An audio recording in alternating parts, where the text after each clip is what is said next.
So if we have a look at production analysis, we start looking at some of the Power BI reporting that is available inside of D365. This is some of the shipping performance, getting an idea of what's going out the door, what's queued to go out the door, what's late, what's early. And so graphics like this are available throughout the system in different fits and forms for different screens, different pieces of functionality.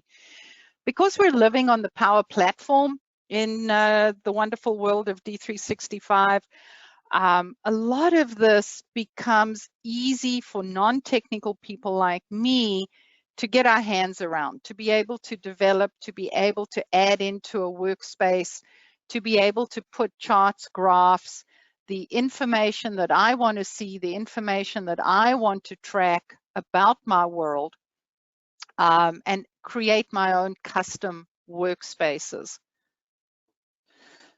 The cost administration for inventory, this is available out of the box with Power BI turned on. And I can get some snapshots. I can do this real time. I can have it updating as I go along. Just giving me a feel, where am I right now? Given a period, whatever I've defined in terms of inventory and ending, my inventory is going up here. What is my inventory accuracy? The one thing I know is that if my inventory accuracy is low, my probability of making the right stuff at the right time in the right quantity is going to be low as well. What's my inventory turnover ratio? Well, this stuff's just like never moving out the door. Days inventory on hand, etc. If I look at balance of inventory, the item group field that we have inside of D365 becomes really, really important in a lot of these screens. And so I can see just visually like half of my inventory is tied up in audio. About half of it is sitting in Site 2. How is the inventory moving over the quarter? And then what is my inventory statement looking like? What did I manufacture? What did I buy? What have I consumed? What have I gotten rid of? What have I sold? Where am I ending up with inventory? So if you haven't looked at some of the built-in Power BI screens inside of D365, I really encourage you to go do it. This is looking at manufacturing, and which is where we're aiming at here right now.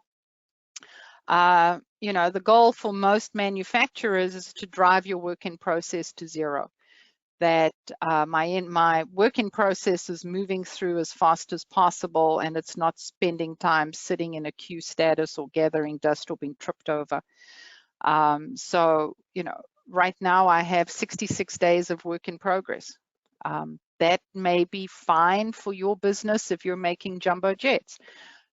If you're making fast-moving consumer goods, if you're making razor blades, if you're in a stamping operation, if you're a plastic extrusion operation, that's an insane number. So you would be driving your business to your goals and your targets.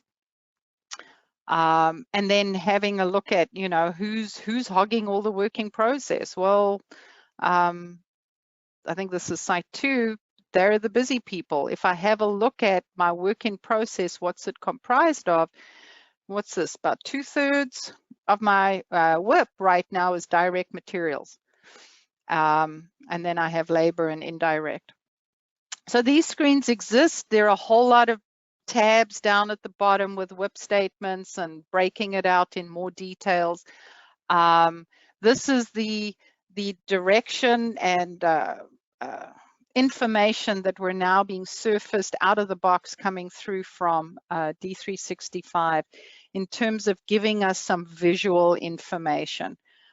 You can customize these. There's this filters down the side here that I didn't pop open, and that allows you to modify, change, query, simplify, go big, go wide, go narrow in terms of looking at a lot of these views.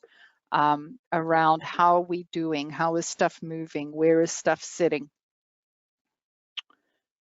And then downtime. This is my maintenance request management engine. Just looking at what's happening out on the shop floor right now. Where do we need to have people go? What work should they be doing? What do our defects look like? A production floor will run as smoothly as inventory, people, and equipment will allow, right? And so if one of those three things goes out the window, if I don't have a person to run a machine, I can't make anything. If the guy doesn't have any parts, they can't make anything. And if the machine's not working, I can't make anything. So when we talk about production and production improvement, typically we focus in on inventory. And we say, well, if I have the stuff, I can make it. And that is not a true statement. I really do need those three things.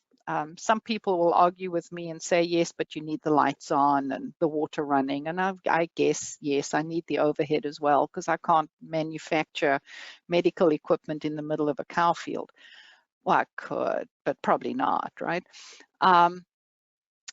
But being able to track downtime, albeit negative, is actually part of production.